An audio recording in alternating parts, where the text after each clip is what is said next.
It's standard practice in science these days that when you do your publication, you put out a press release as well. What's a publication? Your publication is like the peer-reviewed journal. That's where all of the details, all of the science goes, all the learned stuff. Not a novel. Yeah, not a novel, but it's very, very wordy, very dense. So the peer-reviewed journal gets all the wordy, sciencey formula kind of stuff. Yeah. And the press release does this is what it means in sort of plain English, easy to read. Single sentence paragraphs. Yeah, stuff like that. But also occasionally in the press releases, you can get some extras, some disclaimers, qualifications, sort of notes of warning. And so it's pretty interesting. I'm already so happy right now. It was pretty interesting when I was reading this press release for a pretty interesting paper, really, where they said, look, we stand by our results and we love our results. They're great, but we are emphatically, just so you're all aware, not climate change deniers. Please, please don't take our results the wrong way.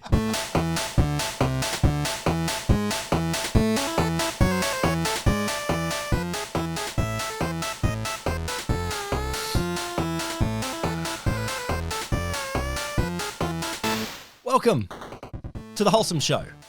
Science stories for you, listener. For you, listener. These are crafted, molded specially for you to listen while you're up the back of the class. Everyone who hears a slightly different story. That's how we do it. Each one is just for you. Yeah, we use algorithms.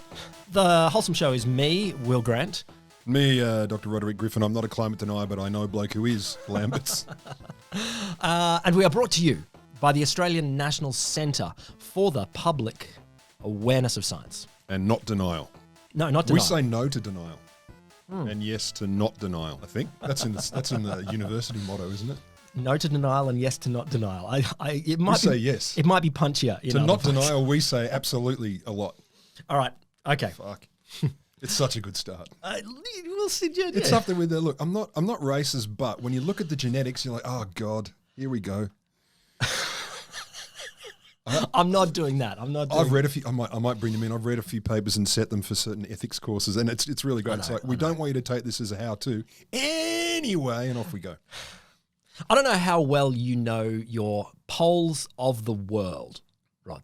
There's the north and the south. Yes. Yeah. Well, actually, more than that, because there's the north. It's magnetic. Yeah, there you go. That's it. So there's the North Pole and the South Pole, the northern magnetic pole and the South magnetic pole. There's the sexy pole and the average pole. Yep. Of the Earth. Two other poles that aren't commonly talked about. Stanislaw and Vladimir. Yeah, that's true. Got it. No, I love these. I love them. The oceanic pole of inaccessibility. So it's not something that the world spins on. Something with the G-spot. No one knows where that is. It is a little bit. There's actually a continental pole of inaccessibility as well. But I like the oceanic pole of inaccessibility. We could spend the whole episode me guessing what that is. I mean, you can throw the notes away. Carry on. The hardest place in the world to get to from the coast. So basically, all oceans have them. In the middle of them somewhere is the spot that's the middle of the ocean that is furthest away from land. And there's each ocean has one. Pacific, Atlantic. But they're not circles. They're not circles. So I think there may be a problem. Carry on.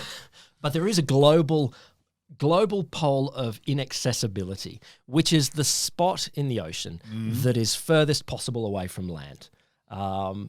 Of all spots in all oceans, this one is the most land distant. It's the most land distant. So this is why it's not a famous pole. It's not as famous as the North Pole, but it should be pretty famous. Moderately. No, we love a most, biggest, least. We love our extremes. Any guess where the global oceanic pole of inaccessibility is? Under the Arctic. No, it's not. It's not. It could be, but it's not. Well, given if it was under it, then the land would be straight up. The Mariana Trench. Yes, that's by depth. This one is how far from land. So it's down in the South Pacific Ocean. Somewhere between Antarctica, South America, and New Zealand is a long way to that side of it, to the left. Okay. It's where, I mean, it sounds cool because it's as far away from land as you can get. And so H.P. Lovecraft in Call of the Cthulhu, or Call of Cthulhu, not the Underlord. yeah. He's got his underwater city, is at that pole. Yeah. So anyway, but like that's that. not what this is about. But by definition, it's hard to get to. But the ancient Polynesians were crafty people. So, I mean, there's a story in the 7th century that the ancient Polynesian navigator Ui Te Rangiora. Flawless. Yeah, my apologies throughout this. There may be some names that I'm not going to get perfect. Trick is leave gaps between every syllable. Yeah, okay. Anyway, the story is that he made it to Antarctica in the 7th century. So this is like, goddamn. Yeah, like literally. They're not renowned for their warm clothing either. That wouldn't have been great. That's the thing. Like there is no puffer jacket, polar fleece sort of thing. Although New Zealand gets cold. New Zealand does get cold. So the Maori probably had some things to do with that. Well, they described it a place of bitter cold where rock-like structures rose from a solid sea. So it's an oral tradition. We don't have any other evidence, but we do know that they did explore quite a lot. There's another story in 1770, and this one's very well. Holy shit! 100 years later. I mean, 1,000 years later. So this is just very well documented. I'm just giving good stories of Polynesian navigators. Tupaia, who jumped on Captain Cook's ship when Captain Cook was doing his first voyage around the South Pacific and gave him a chart of all of the islands in like a 6,000 kilometre radius around. Whoa. So you hear the story about Captain Cook being this great navigator, and sure, he achieved a lot, but like he just said, are there any locals that know the way? And there's a guy that says, yeah, cool, I got a map. Here you go. Here's this awesome map. Do you know what that means? I didn't realise this. I am a great navigator. Because you borrow the Can you, hey Google, where's blah? It's over there. Fuck, I found it. So he's got this map, and this map that Tupaia gave Captain Cook, still in the British Library. It's super detailed map of all of the islands. Yeah. Let's say yes. Okay, I'll say yes. Accurate enough of all the islands around him. It's cool. And in maybe the 13th century, or could have been earlier, could have been the 4th century, but it seems to be probably 13th or 4th. Yes, one of those. But it's more likely the 13th century. I'm going to go 9th. Hotu Matua made it somewhere very near the pole of inaccessibility. Okay. He and his crew got to an island they eventually called Rapa Nui, or Big Rapa. Yeah. Big Rapa. Yeah. That's just about the most inaccessible island in the world. Like it's as close as one of the closest landmasses to the pole of inaccessibility, that being the definition. It's 3,500 kilometers from the nearest mainland, 2,000 kilometers from the nearest other inhabited place. How close is it to the pole though? Of Inaccessibility. Let's say 2,000 kilometers. No, so it has to be further away. It's one of the. Does it count as land? Because that would screw it up. So it counts as land. So it's one of the 3 bits on the circle that is the outside of the pole of inaccessibility. Okay. So it's one of the last places that's getting down there. I thought I'd found an obvious flaw in this. No. It's just down that way. It's just down there. It's very, very remote. So it's a long way away from any other land, and this pole is even longer away. Yeah. Look. Okay. Drop the pole. Don't need to know about the pole anymore. It's about the island. But I'm obsessed. It's about the island. Okay. But 2,000 kilometers from the nearest other inhabited island. It's miles from everywhere. Okay, but Hotu Matua and a collection of his friends and family, they got there and they set up a little civilization of their own, a little pocket universe. They farmed, they caught fish, they developed, and I didn't know this until reading this, a unique system of writing that to date remains undeciphered. The only form of Polynesian writing, which is just wow. I know, or I've heard a lot about this island. That bit, no, hadn't heard. That's wild. It's interesting what people don't hear about this island. I'm amazed. And they built. It wasn't in the movie. There was a movie. I'm sure there's a movie. No, of course there's movies, because this is a really interesting island. It's if you were to write a definition of an enigmatic island, it's number one. Like it is number one, because this small little pocket universe, this pocket civilization, they built a truly impressive collection of nearly 1,000 stone monoliths. They did. Moai. We know them as Easter Island heads. They're not heads. They're mostly they're actually bodies, but they have big heads. I know the feeling. They're placed all around the coastline of the island. Some were up to 10 meters high and weighed like 86 tons. Most of them were a bit smaller than that. But another thing that I found out when reading this, a lot of them also had these Moai stone heads, had ornate red top knots on top. So they're the pukao as well. I didn't see that. And they were red, were they? Yeah, they were red. They were made of a different stone. So you make the body out of the black basalt, and the top is out of this red red rock. Yeah, a red rock. It's awesome. They also, as some researchers discovered in 1979, often but not always had eyes put in them, coral eyes. Well, not human. No, not human eyes. I thought you were going to say they have monocles on them or something. The way you were gesturing is like, and some of them have monocles with their top hats. Do you know that would be so nice? Well, okay. There are some who kind of thought that kind of thing a little bit. I say these look like eyeglasses. Indeed. This must be the gentleman leader. But after sustaining that unique little pocket universe for about 1,000 years. Yeah. Possibly less, possibly a bit more, but anyway, and achieving truly unique things, the Rapa Nui civilization collapsed. That's what happened in the movie too. They stopped carving the Moai. Many of the Moai were toppled and fell, and their population plummeted to maybe just 3% of what they were just a few decades earlier. The question is, what happened? Well, actually, no. The actual question is, why does our answer matter? But before that, before I tell you what actually happened, let's hear a bit more about the beginning. I'm still rolling around in the profundity of not what happened, but why does our answer matter? Why does our answer matter? What you meant to say is not what happened, but who cares? Yes, I care. You care. No, but that's what why does it matter is really he's saying who cares. And who cares? Yes, and. Okay, so oral tradition holds Rapa Nui. And Rapa Nui is the Polynesian name for the islands, but it's not the original name because we don't necessarily have the original. It's written down. You just read it. But it may be connected with the original name, but it's not necessarily goes all the way back. Okay. Anyway, that's the name that it is known by now, but most people in the rest of the world know it as Easter Island. So it was settled by that two-canoe expedition, possibly in the year 1200, from western parts of Polynesia, Marie Renga or Marie Tohei, by the chief that I said, Hotu Matua, and his captain Tuo Ko Iho. The island was first scouted by after the chief dreamed of a far-off country. And then he lost 3 wars with his neighbouring chief, and he's like, I got to bugger off. I'm gonna look for this new place. I had a dream. I'm going to have a few punch-ups. Back to the dream.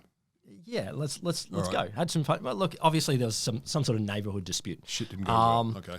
So at that time of the arrival, the island already had one lone settler, Ngai Tavake Te Rona. Imagine his surprise. He doesn't turn up anymore. I don't know. He's like... Oh, look, there's no one here. I don't know. I mean, they called him a settler, so it sounds like he's pretty happy being there. But it could have been the other way around. It could have been he's like, thank you, rescue me. I don't...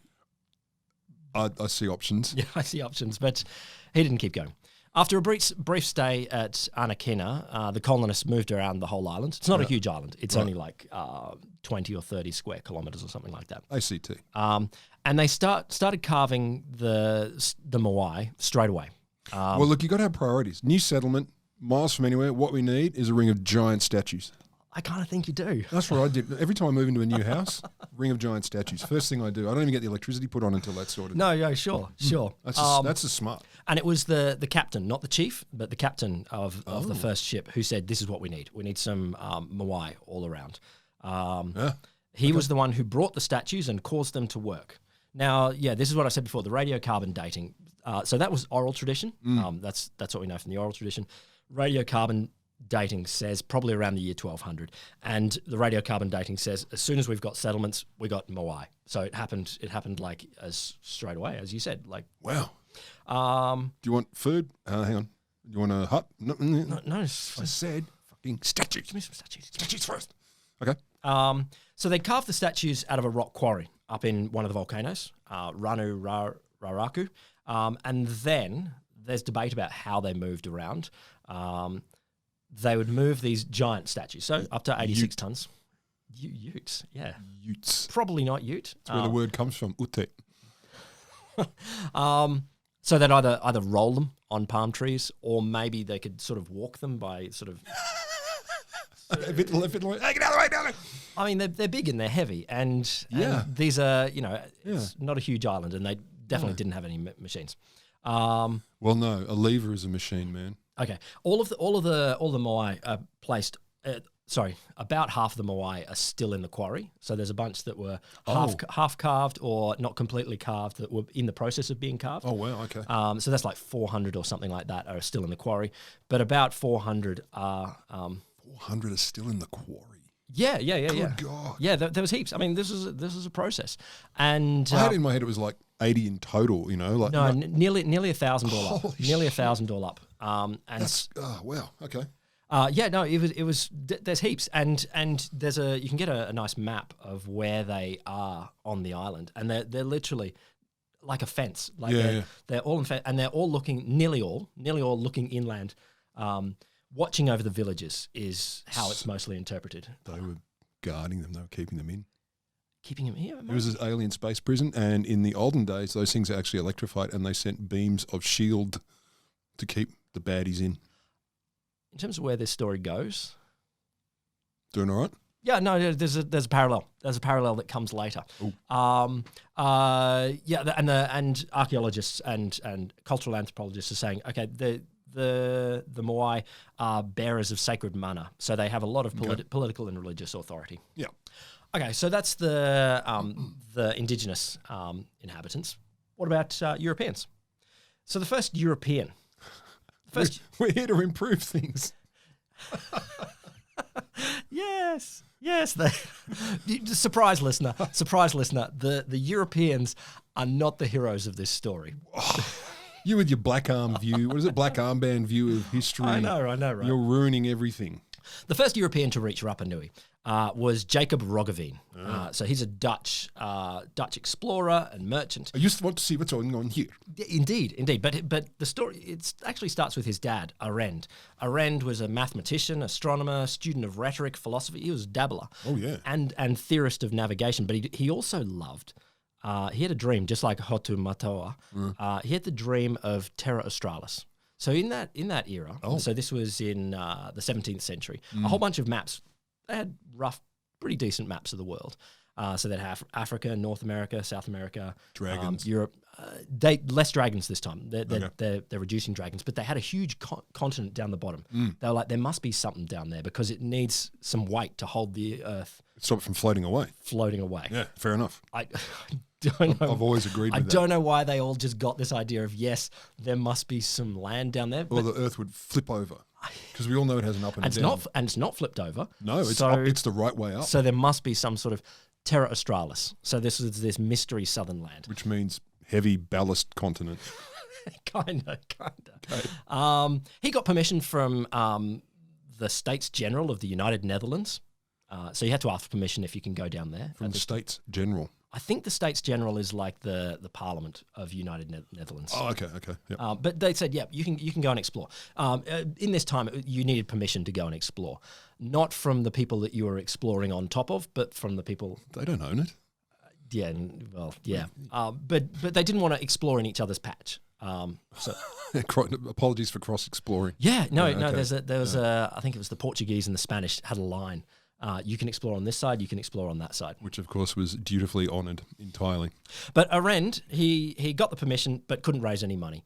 And he died 4 years later in 1679. His dream unfulfilled. Oh. But his son got the bug, or he very slowly got the bug. Because he must have inherited the permission from his dad.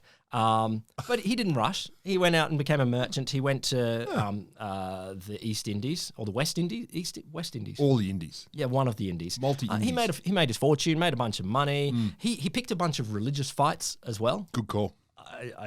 What are you, religious? Come on, put them up. Put them up, I say. Put them up.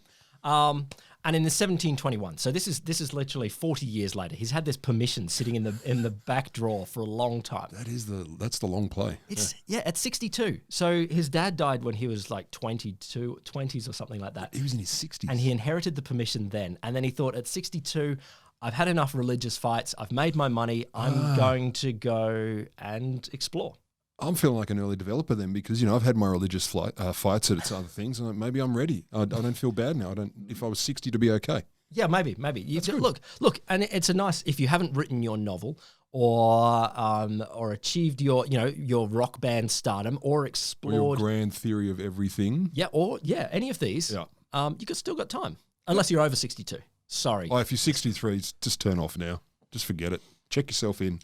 Okay, they left in August 1721, and Roggeveen guided his expedition down south, past South America, through the Falkland Islands and around Cape Horn. I'm gesturing around. Ships proceeded up the coast of Chile, through the Juan Fernandez Islands. Oh, yeah. And then, as traditionally called, they pushed off into the unknown. Now, I'm going to read a whole chunk from Roggeveen's journal. Are you ready? Not really. Shall we go? Look. Oof. These guys had pretty good ideas at this point. I mean, still, I still admire. This is the thing about the Polynesian navigators. Oh, I mean, they're in the Dutch are in ships that have maybe, I don't know, say 50 people on them or something like that. Don't quote that number. They're big though. But the Polynesians are in. They're not just canoed. Like they are. They got sails, yeah. They got sails, and they're two canoes together. But they're not huge vessels. But my God, they look awesome actually. Yeah, I've seen live mock-ups and things, I think at least in Fiji, and the big canoe, like war canoes and stuff, are freaking impressive. Anyway. Still, you're in the middle of the ocean and... Oh, no, then it becomes less impressive. And you can be days and days and days away from seeing anything. I'm thinking months. But, the thing is, Captain Cook was later. He was pissed off because... he found out at this point, actually, the Polynesians are faster at moving around. Like they had sails and also they've got paddles and oars, and they were probably faster vessels, and they probably knew the area of the Pacific. Being becalmed is less of an issue when you can actually paddle your boat. It's hard to paddle the Endeavour. I think they were. I mean, this goes back again to European ideas of superiority. Yeah. But he was like, "How did you get there faster than me?" And they're like, you are so slow, dude. We can paddle. Yeah, I think so. Paddle yours, mate. Come on. I'll even lend you my oars. So I'm going to read a chunk from Roggeveen's journal. Alrighty. We continued it on another 12 degrees to the westward of the latitude above mentioned, and had landbirds and seafowl about us every day, who kept company with us until we at last sighted an island, on the 6th of April, being our first Easter day, at which we were heartily pleased. And because it was on the day of the glorious resurrection of our Lord that it appeared to us, we at once named it Pashland, or Easterland. Pashland. Means something different in Australia. Pashland. It's about 8 miles in circumference. Our African galley had got close in with the land and reported that the place appeared to be very fertile. That's their cook. So he had to... I'm just enjoying the traditional sparse prose of the time. Oh, my God. They just cut right to the chase, don't they? Moreover, that it must be inhabited, as smoke had been seen, noticed rising in several places. Ooh. Next day, we stood in with our ships to look for a harbour, whereupon one of the natives came off in a small skiff to meet us some 2 miles off the land. We took him aboard our vessel and gave him a piece of linen cloth to wrap around his body, for he was quite naked. And we offered him beads and trinkets, all of which he hung round his neck, together with a dried fish. Did you hang the fish around his neck? But I love going straight for the colonial... Look at the little child man. He's naked. Look at the naked child man. And we have to cover him, and here's some beads and trinkets. Yeah, here's some pointless shit we don't even want. Oh, my God. I know that the stereotype of these colonists buying people off with beads and trinkets is... But he literally said it. There's a reason for the stereotype, and it ain't because it's biased. He was very cleverly and regularly painted with all sorts of figures. Ooh. He was of a brown tint and had long ears which hung down as far as his shoulders, as if they had been stretched to that length by being weighted, after the fashion of the Mongolian Moors. Ooh. He was fairly tall in stature, strong of limb, good appearance, and lively in mien, as well as pleasing in speech and gesture. We gave this Southlander, or foreign visitor, a glass of wine to drink, but he only took it and tossed it into his eyes, whereat we were surprised. I don't know. I really would love to be in a bar when you meet someone for the first time. Thanks. I love that. What was it? He was entertaining. What was the word they used essentially? He of good appearance, lively in mien, and pleasing in speech and gesture. Pleasing. He pleased us. As he threw wine in his eyes. I fancy he thought we designed to poison him by its means, which is a common usage among Indians. Thereupon we dressed our new guest in garments and put him on a hat, but he was evidently very ill at ease in clothing. Who isn't? They gave him some food. He was ignorant of spoon, knife, or fork. Oh, fool. They played some music, and he danced around and grabbed our hands quite merrily. Now, it's time for him to go back home, though. But he parted from us unwillingly. He held up his hands and cast his glances towards the land and began to cry out loudly in these words, "O Doroga, O Doroga." He was not at all disposed to return to his skiff, but preferred to remain with us, that we might convey him ashore in our ship. Is that what he was doing? Anyway, We find out later that means, would you please rack off, don't go there? No. It seems okay at this moment. It seems okay. Well, because he does have, a childlike naivety about the real world, so of course he's going to be happy to see his destroyers come over. The next day, the natives swam off in dinghies in the thousands. Some with small dinghies or skiffs brought us. In the thousands? Yeah, okay. In thousands. Some with small dinghies or skiffs brought us many cooked and baked hens, together with many roots, like potatoes and sweet potatoes. Not special friends. While on the beach, they were running up and down like deer. Some were seated in groups of 50 or 100 and looked upon our ship with wonderment, some out of mere curiosity, but others were desirous of finding out what design had brought us there. Like deer? I think he's just saying they're It's just what you choose to compare it to. They're running like deer. Were they? They kindled many fires by their idols, either by way of offerings or for the purpose of prayer. Or light. Now, or warmth. We thereupon got ready to effect a landing. Means they were going to go ashore. Land, yeah. But just then our former visitor came on board together with many others of his people, bringing us a quantity of dressed fowls and roots. Okay. Chicken and potatoes.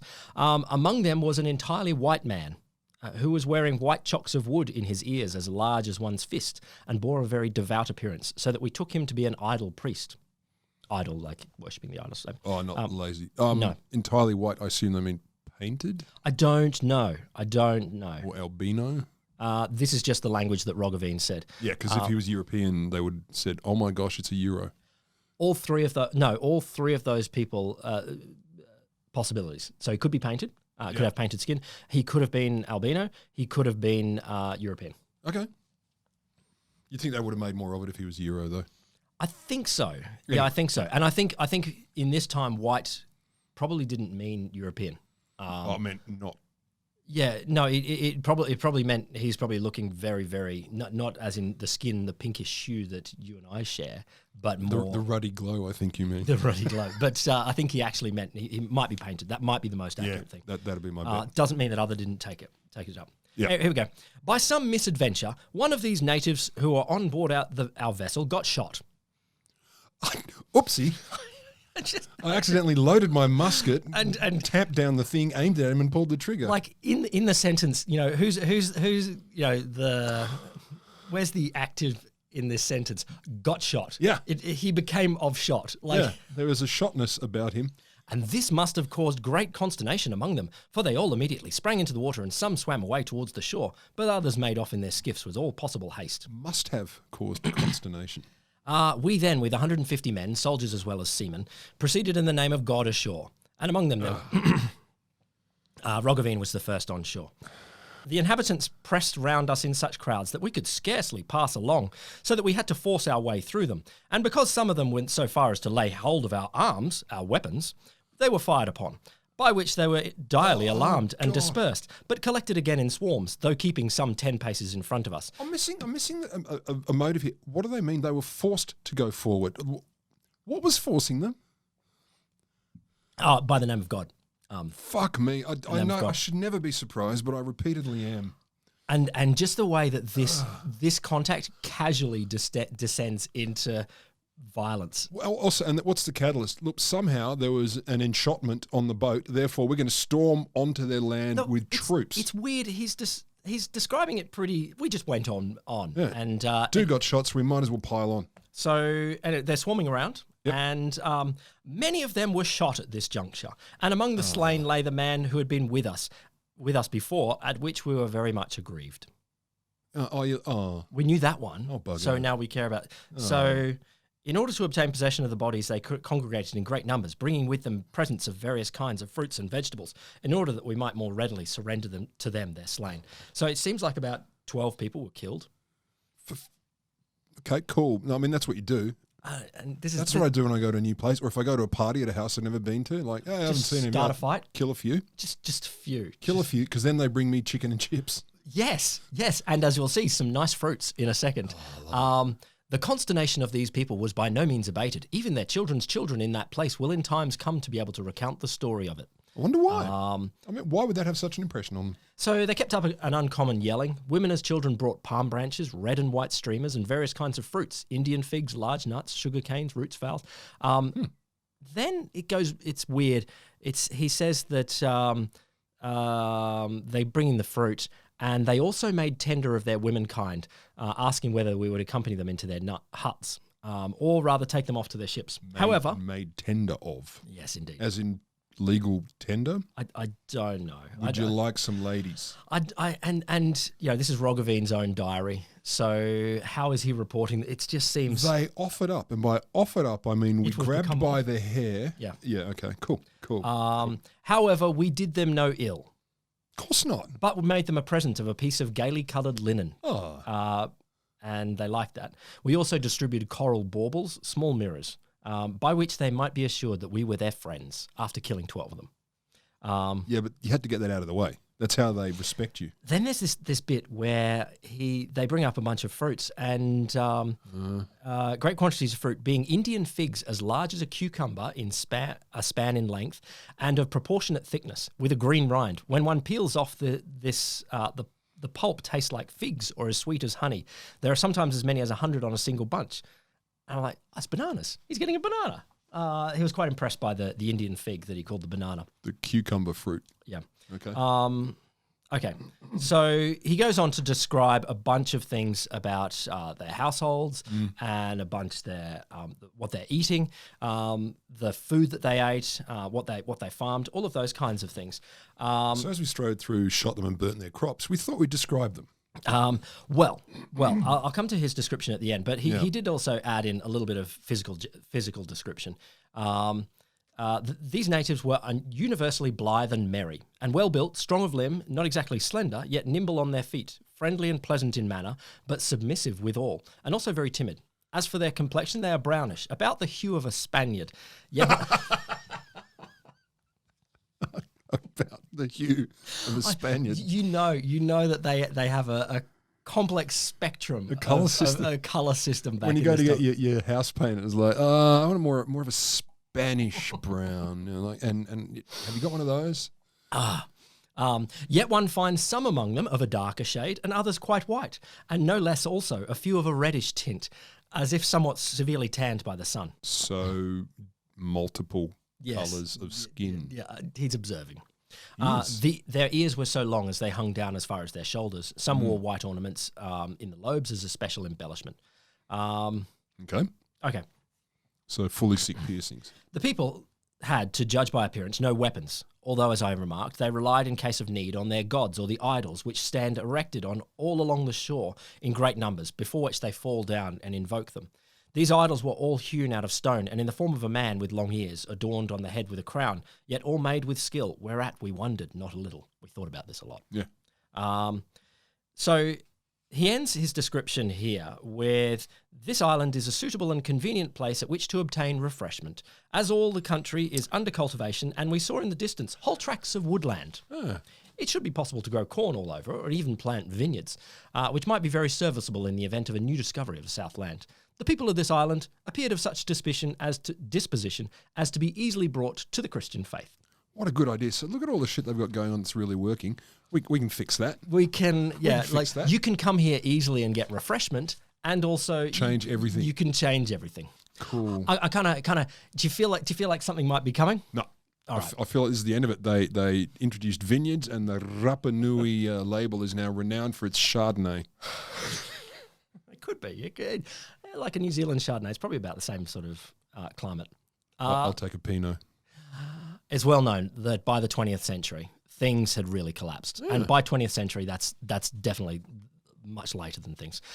Benny Pizer, in his excellent article in the journal Energy and Environment, not sure why, but you got it there, Benny. That's awesome. That's really for it. I'll give you the name of the journal later, but the article later, but I don't want to flag it now. He notes this. when at the start of the 20th century, the first archaeological expeditions tried to reconstruct the island's history, they stumbled upon an exhausted terrain. The indigenous population had been almost completely annihilated.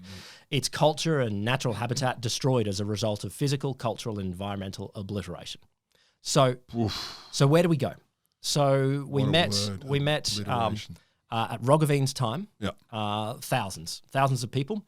A paradise, he called it, full of farmland, full of people doing things, and all of the people being strong of mind and lively of limb. A paradise. This is a paradise. We can fix that. So what are the possible answers? I don't know. Have you ever read Jared Diamond's Collapse? I've started all of his books. Sure. Famous answer. Look, you don't have to. I'm going to go. So there's a couple of possible answers here. And I'm going to start with the most famous one first, because the most famous one, it's got some problems. The most famous one comes in Jared Diamond's mega million-selling book, Collapse, How Societies Choose or Fail to Succeed. Now, he wasn't the first to put this idea forward. You can see it in academic articles in the 80s and 90s, and in fact, you can go all the way back to Thor Heyerdahl in the 1950s. But Diamond made it popular. Yeah. So what was Diamond's answer? It's pretty simple for him. The Rapa Nui people, the Polynesians, arrived, and they went statue building crazy. Yeah. And statue, and all that statue building and moving meant they cut down tree. That's what the movie depicts, I do believe. More statues, more trees, more statues, more trees, more statues, more trees. And then the Rapa Nuians, the Easter Islanders, destroyed their forest, degraded the island's topsoil, wiped out their plants, and drove the animals to extinction. Basically, ecocide is a way people have you destroyed the environment, and then it couldn't sustain that civilization anymore. That is the classic story I've heard too, whereas basically at least a subset of idiotic idol worshipping twits came in and mashed everything because of that. Yeah, they say the decline was not instant. It was as a result of this self-inflicted environmental devastation. That is the complex classic. Society collapsed, and it descended into civil war and cannibalism and self-destruction. Yeah, standard stuff. Yeah. They reckon it happened around 1680. So at least 40 years before Roggeveen turned up. I see a hole in that then. Yes, quite a hole. Call me picky. The power of the chiefs and the priests was overthrown at this time by some military leaders called the Matatoa, then it disintegrated into a civil war. Now, during the civil war, they started toppling each other's idols, pushing them down, and fighting over resources. Oh no, you didn't! I know. Yeah. Well. So it resulted in an abrupt and irrevocable termination of the giant statue carving. So in Diamond's theory, they stopped carving any statues because they're busy fighting, and then started fighting and pushing them all down. So the statue toppling event, the Huri Moai, and that kept going. They didn't push them all down in one day. It was sort of they would keep pushing them down until the 1830s. By 1838, the only standing Moai were on the slopes. Just a few were still standing. And then they also turned to the largest remaining meat source available, humans, who, in Diamond's book, whose bones became common in late Easter Island garbage dumps. All right. Diamond cites some oral traditions here. Of cannibalism. The most inflammatory taunt that could be snarled at an enemy was, "The flesh of your mother sticks between my teeth." So in Diamond's eye... That's not necessarily cannibalism. No, it's not. That's a different podcast. It's really not. Oh, there you go.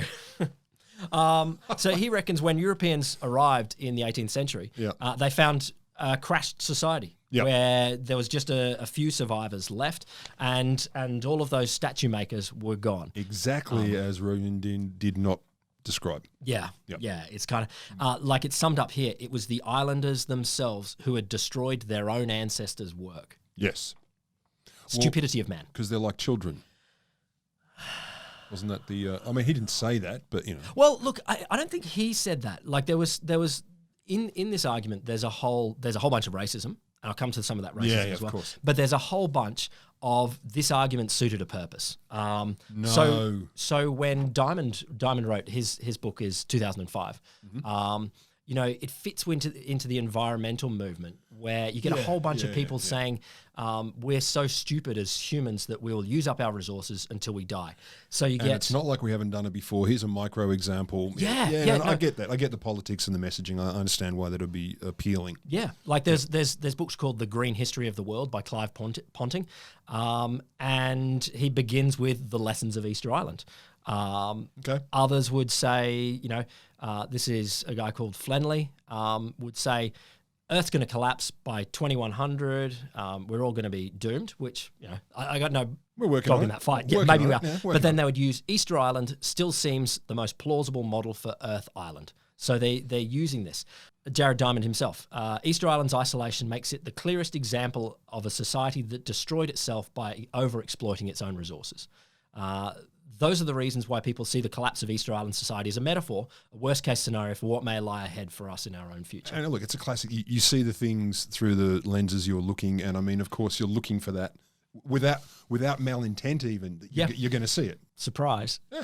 It's all a crock of shit. Well, it's all a huge crock of shit. And it's based on some interesting bits of racism and a whole bunch of denial of what actually happened here. That would do it. Thing is, people knew all along. There was a bunch of I'm going to cite the research that came out at the very start. That was by Robert Di Napoli and Carl Lippo. So that's really recent research that's helped to contribute to this story. But you can go back all through the 20th century. Yeah. People knew what happened.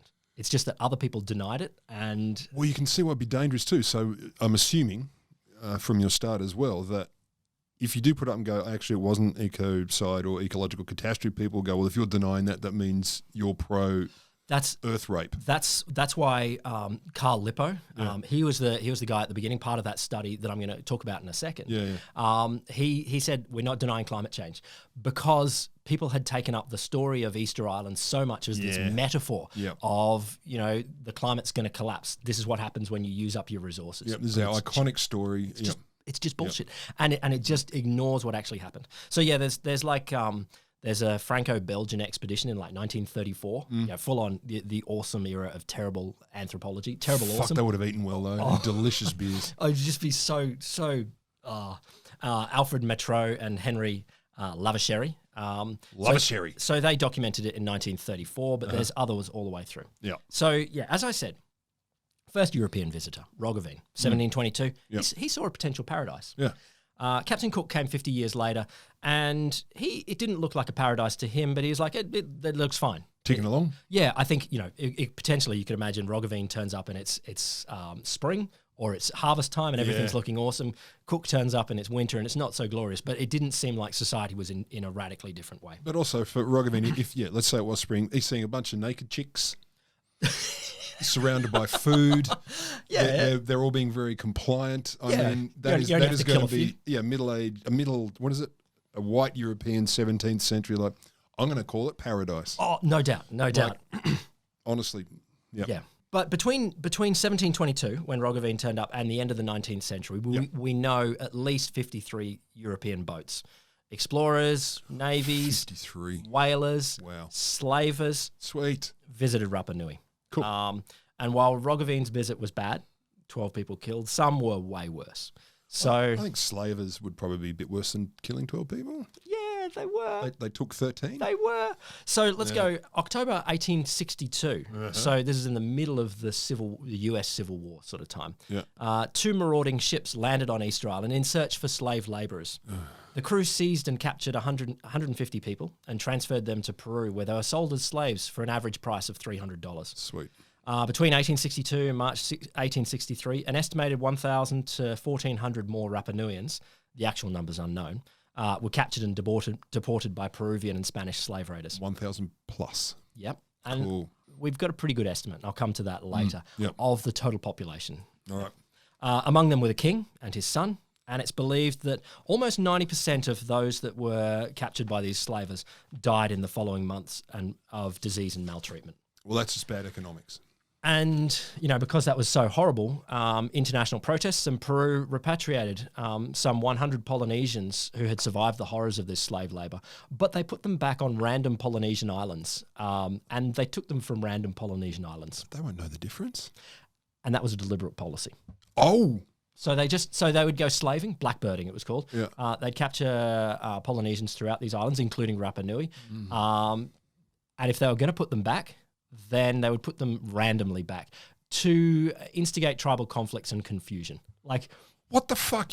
How do you fucking horrible people make a terrible thing worse? Yes. Yeah. Cool. Okay. Yeah. So they're all cool. According to some later accounts, about 100 or so enslaved people were shipped back to Easter Island. We don't know if they were from the right place or not. No.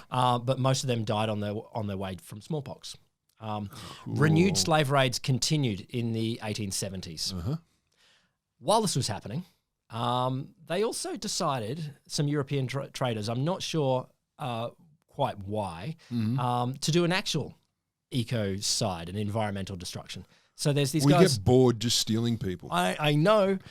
J.B. Dutroux-Bonnier and J. Brander, they had a policy of trying to get rid of the last remnants of the indigenous population. So this is they're talking actual genocide here. And to do this, they burnt down all their houses. And after burning the natives' huts, Dutroux-Bonnier had all their sweet potatoes pulled out of the ground 3 times to facilitate the persuasion of the starving natives who had thus little hope of surviving on their own island. Were they slaving as well, or they just wanted to say this is ours now, or they I don't know why. Fuckers? I don't know. I don't think they were. I don't know what they were doing. I don't know what. Why'd you do that? Been a long trip. We're bored. It could have been. It could have been. So it's not even clear what the intent was. So at the same time, there's these stories of cannibalism going around that were totally made up. Of course. In the European press. Yeah. So there's a story of a young commander of a French vessel who had landed on Easter Island, fortuitously escaped being the victim of cannibals. Monsieur Oliver was brought back on board, his whole body covered with wounds. He had on various parts of his body the teeth marks of these cruel islanders who had begun to eat him alive. And he had an apple stuffed in his mouth and a sprig of parsley in his and he had the big cauldron. He was still in the big cauldron. It's complete bullshit. It's totally made up. Cutting up carrots. They made up more of these stories to justify going in and Christianizing the island. I can't believe I forgot that. Yeah, because in this same era, while the slave traders are raiding and the others are ripping up the crops, then you've got French missionaries who came to introduce Christianity to get rid of the cannibalism. So between 1864 and 1868, you angry yet? French, I'm a little miffed. French missionaries converted the population of the island to Christianity. To save them from the fake cannibalism. Erasing their connection with the past and with the Moai. Cool. Well done. They're on the brink of extinction. Look, say what you will about Christian missionaries, but they get shit done. Or got shit. Maybe they still do, actually. So this is like literally half of the population at least being removed by slavers, smallpox, other diseases, and starvation treatment, like they're getting their crops burned, their houses burned, and then you get these missionaries coming in, and within 4 years, exhausted from the ravages of genocide and unable to hold on to their vanishing traditions, the survivors surrendered to the calls of Christian missionaries. That's what true devotion is based on. By 1868, the last survivors of a once stupendous civilization had been converted. By 1877, the annihilation of Rapa Nui's civilization was practically complete. What year? 1877. Okay. So there was no one knew anything more. They were all of the previous traditions.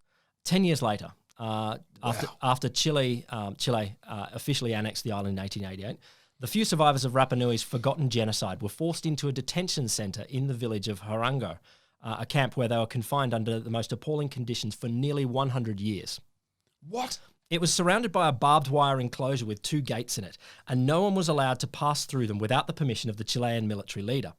At 6 p.m, these gates were locked. Why? These regulations remained unchanged until 1964. What the tits?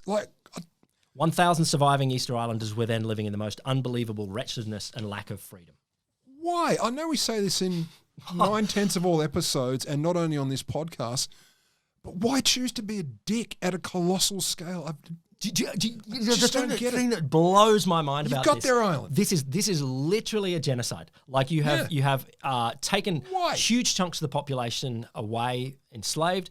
You have brought disease. You have brought famine, and then you've locked them all up. And then you've said, "Oh, you did this to yourselves. You did this." Why? What's in it?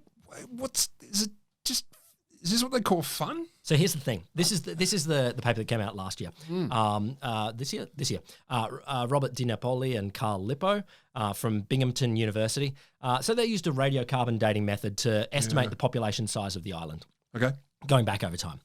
And what they showed is basically from first settlement in about 1200 up until 1722, when European contact, the population had steadily gone up. There was never a civil war, never a moment when it just didn't happen, just all made up. It was a functioning society that had lived quite well. Yes, they had lost a whole bunch of trees, but they survived and they were resilient and they kept going. There was never this self-destructive collapse. Cool. So this is why has this narrative come about? So I was looking at this, and so Diamond, his idea of they killed themselves, ecocide. Yeah, it fits into modern environmental movements. But look, it's a quick, simple narrative. If you don't dig too hard and you're looking for those narratives, you're going to find them. That's no surprise. But there's also this weird racism that goes into this, and this kind of when I was reading this, it ruined a hero of mine. Uh-oh. I was like, is that me? Yes, no, it didn't ruin you. Thor Heyerdahl, famous anthropologist who did a Kon-Tiki adventure. His theory was that you could go the other way across the Pacific. You could go from South America across to going backwards. Yeah. And so in the 50s, 60s, 70s, I can't remember. He sailed a boat, tiny little boat, the Kon-Tiki. Him and his mates. The original Kon-Tiki. The original Kon-Tiki. They floated across. And before it was a piss artist thing for under 30s. Yeah. Before that, yeah. I thought, oh damn, that's really cool. But the whole problem with that, the reason that he did it is because he reckoned that white people were the ones that built the Moai on Easter Island. He was like, there's no way, and this goes back all of the Europeans, no way these Polynesians, these primitive natives can have done this. They're Spanish coloured. How could they? How could they possibly? And so he's like, okay, so it must have been some white people who came across from Europe and down to South America and then had a big civilization. Popped into Bunnings, got their tools. And then built all these cool things, and then they were wiped out by the natives. So who ate them, obviously. Who cannibalized them, these savages and degenerates. And this idea, it kept going all the way along, this idea that you're screwed. If your starting premise is, by definition, no matter what, we are superior, then everything else falls into line very conveniently. And so that's it. So underpinning all of this is a whole bunch of different racisms. There's the racism of slave trading and the actual genocide that happened. But then there's the racism that says these people could never have built this stuff. Yep. So it must have been white people and they must have killed themselves. So not only did white people do it, those dudes were... Yeah, they killed themselves because they're stupid. It just blows my mind. Here's a unique little pocket universe, this unique little pocket civilization where they developed their own system of writing, which is unique for Polynesians, but it's still a unique thing around the world. Yeah. And they built an amazing system of producing the Moai, and then they were wiped out. Really quite deliberately. Quite deliberately. Quickly, like the cultural stuff sounds like it disappeared fast. Yep. It was a genocide. I mean, part of it was deliberate, part of it was just slave traders being obviously terrible slave traders. But they were, when you think, the population of the island was probably 3 to 4 to 5,000. It was never big. No. And if you lose 1,500 people in a slave raid, you have decimated your what is it, king and son thereof, etc. like that. That's going to have an impact. But also, I mean, so to speak, slavery, I understand. Like there's an impetus, there's an economic reason for it. I'm not saying I agree with it, but like you kind of go, all right, you were doing that for this reason. The other stuff, I mean, like we're doing it for God, and once you have our God amongst you, then you're a good person. I understand the idea as much as it sickens me to my core. But the dudes who pulled up their potatoes and burnt their villages just to make them have a shit time, and putting the survivors in a camp for a century. I know. Because why? And then blaming them for it. Why? Like, you fucking monsters. What do you get out of it? What's in it for you? Like, I mean, I don't even understand from the perspective of self-interest. So there you go. Don't Don't do that. But also, don't choose evidence, as Jared Diamond clearly did, that fits your story in advance. As much as I do agree with his argument that maybe we humans might use up our resources and might cause problems. Well, they're giving it a crack. That's true. That's a big thing. We got to worry about it. But the Easter Island lesson, the lesson is don't fucking kill people and lie about it. Damn it. So I have to admit, did you kill that person? Yep.